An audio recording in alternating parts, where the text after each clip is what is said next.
and the recording is in progress. So, Andre, thank you so much for joining me for this little interview. And I'm happy to be here. And we're gonna have it. We're gonna talk about OCD. Mm-hmm. And this chapter is about OCD and related issues. And I would like to go through a couple of things because you recently sort of rediscovered EFT. And in this time you discovered the power of optimal EFT. Yes. Because you have known EFT, the tapping form, for a long time. Mm-hmm. And you were just telling me that even the tapping never worked for you, but you did have success with other people. Yes. Right. I was somehow blocked. It did work in like for simple phobias, things Right. like that, Yes. but nothing major. All right. But it worked. I could work it with other people very easily. Exactly. And so you decided to do the course, the optimal EFT course with Gary Craig himself. And Mm-hmm. if we look at your OCD, you have had OCD symptoms from your teens. Yes. So some 40 odd years. And what type of symptoms do you have? Well, again, it came in varying degrees because sometimes it would be very intense and other times it really wouldn't be that bad. And during the times it wasn't really that bad, I was on antidepressants for it that treated that. But when I wasn't on them, I would be checking and rechecking locks. And when I was in school, I was always late because I'd have to go back and make sure the stove was off. And then I get halfway to school and I come back to make sure the iron was off. And then I go, I was always late because of Right. that, because I had to check and recheck because I had to. I had a compulsion to do it because I knew that if I got to school and I hadn't checked, it would be anxiety all day. Yes. And also organizing store shelves and pantry shelves and stuff like that, correct? Yes. Right. All right. And that's not the worst thing in the world. It's good to be organized, but it doesn't need to be that perfect all the time. Exactly. Yes. Yes. And writing and punctuation and all that, There's no room for error whatsoever. Exactly. All right. So all in all, I know it's in varying degrees, but all in all, before you started working with optimal EFT on the OCD, what level approximately would you score between 0 and 10? I think a 7, Right. 6 or 7, because it wasn't crippling. But I haven't been on any sort of antidepressant medication for 10 years. So it, but I was on something else that was probably helping. It was just but I'm not on anything to help with that. And it started to come back. So around a 7, and you had, I think, 4 sessions with Gary. Yes. Right. And what level are you now at, approximately? If it's there, it's a 1 or maybe even a 2, but I not like right now at 0. Right. Like this minute, it's 0. Yes. I don't have any. There's all kinds of clutter over here on my desk, and I don't feel a need to do anything about it. Right. Yes. Yes. So which is odd. It's very low. Oh, it's yes. Is the compulsion completely gone? No, it still happens, but I don't have to go back and check something because it's off and the door is locked, and I don't even have to. I used to have to say it out loud. Okay, the door is locked, and then I wouldn't go back. But I don't have to say it out loud anymore. Yes. So, and it's not my job to organize someone else's store. Yes. So I don't do it anymore. But I still find, I do things like when I look into the fridge and my partner has put something back sideways, I want the label pointing out, but that's just being organized. Right. Yes. So you know exactly what's in the fridge. But you just told me, and I would like to repeat that it's easier to say no. I don't have to organize anything. because the panic and the stress around it is gone.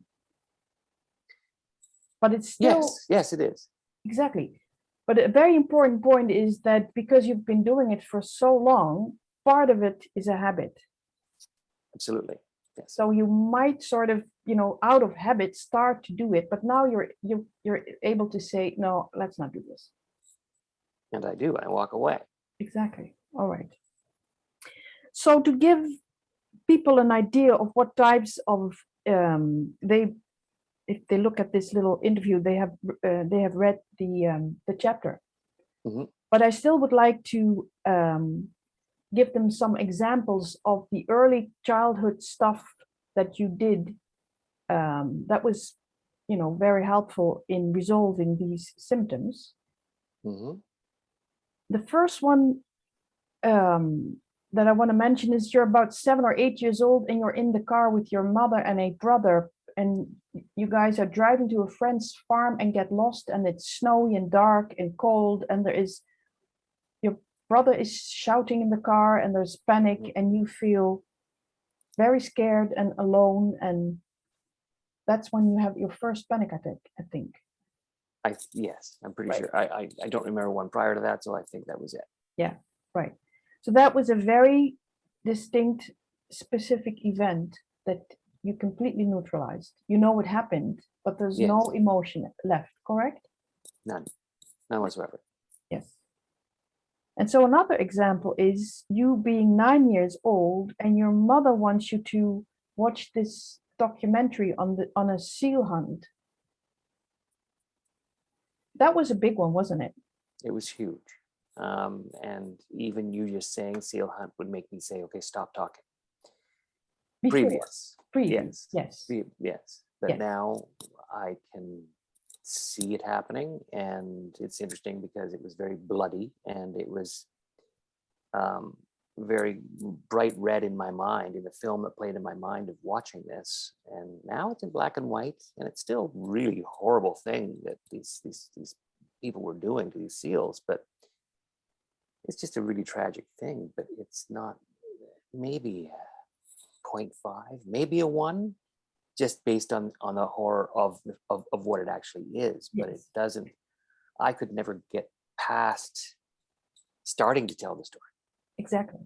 So major difference, because now you're able to even, even though they're black and white, which is interesting, there's no intensity. Of course, what is happening in this documentary is horrible in and of itself. So a next time everybody would cringe and say, well, turn it off, and I don't want to see that. But Right. that particular event, going through that documentary, that one is neutral. Yes. Because it's in the past, it's gone, it's neutral. Mm-hmm. Right. So a very important thing because people that have OCD and other situations will be working on, horrible events that nobody likes. And so the aim of EFT is not that you become numb and not emotional at all and just no emotions when something happens, but you do work on the stuff that happened in the past. And because it's in the past, that's why you can neutralize it, because you do not need your stress reaction for something that happened in the past. Right. So what I'm saying with too many words is don't test it with future situations, because they might still have a charge. Because Right. who would want to watch what they do to a seal? I've seen it once, and I don't need to go and seek out new ones. Exactly. No, I mean the stuff you So- don't. Maybe even that once was too much. But so the Right. testing is always about the stuff that happened before in the past, and that needs to be Yes. not neutral. Right. And the other one that I would like to point out is you're a little older, you're about 12 years old, and you're traveling with an aunt and an uncle and a cousin. Right. And again, similar to the other car situation, it's dark and you guys get lost and don't really know, or you're not able to find the hotel? What happened in that situation? We had stopped to tour some churches, and on the way to the resort we were going to, or our destination, in Italy, and it started to get dark, and we weren't going to make it to where we were supposed to be by that point because we had stopped and stayed too long, and so we ended up in this sleepy little town, and we couldn't find. It was all dark, and the streets were empty, and it was a village, and we couldn't find anywhere to stay, and eventually we came across a little 10-room inn, and we checked in there, and it was dark and not friendly, and we went up to our rooms, and I was rooming with my cousin, and I woke up in the middle of the night in panic because I knew that if I went back to sleep that I would wake up and they would be gone. Right. I would be there alone. Yes. Mhm. And so is this also an event that you would not previously you would not be able to tell the story? No, that one was just really very uncomfortable. Exactly. All right. So Mhm. these types of situations, these are early childhood memories you worked on and completely neutralized. Right. So this is a work in progress. You are taking the course and you're working on the lessons and all that, but you do have contact with the unseen therapist a lot. Yes, I do. Yes. Every day. Pretty much every day. Pretty much every day. Yes. Yes. So who or what is unseen therapist for you? She is a very loving person and being. She's very ethereal and sort of not made of smoke, but sort of just not a physical being, but not a puff either. And she has a lovely smile, and she's very comforting and welcoming and warm, and is in the white flowing robes, and she's lovely. And I ask her questions, and she has access to the logical part of my brain, and she tells me what the answers are. Exactly. Yes. And so you do communicate with her and resolve recent memories, stuff that happened. If you come across it, you ask her for guidance and ask her to resolve stress Yes. and emotions and all that. Mm-hmm. Right. I don't think I'm as good at it as I should be yet, but as you said, it's a work in progress. Exactly. Yes, because for people that watch this video, there's probably more childhood memories with certain people that probably are still charged and would need some work, as well as ongoing stuff, because it's always good to make a combination of stuff that is still triggering you or stressful for you in the present day, as well as combining it with stuff from the old memories and all that. But all in all, going from where you were to where you are now is quite remarkable in the sense that it's optimal EFT does seem to work for you. Absolutely, there's no question that it does.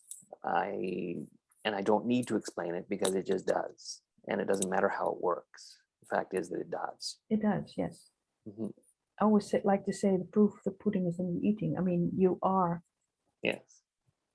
relieved from quite a few symptoms, and it's a work in progress. So of course, there's still work to do, but I still can't do some of the things that I want to do, and I found myself earlier in the week focusing on why can't I get there? Why can't I do that?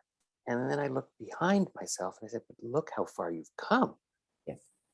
And look at all these things that are now in the past and you don't have to think about them anymore. So, and I see that as I see that as miles, whereas I see in front of me meters. Very good. Very good. It's always good. And I think for the people that listen in, sometimes become aware of the progress you've already made and persistent pace is what Gary always says. So it still needs some work, there's still work to do, but this works for you. It does. Right. No All right. question. All right. So thank you so much, Andre, for sharing this with us. Anytime. I'd be happy to. If you need anything else, just please let me know. I will. Thanks. Okay. Thanks.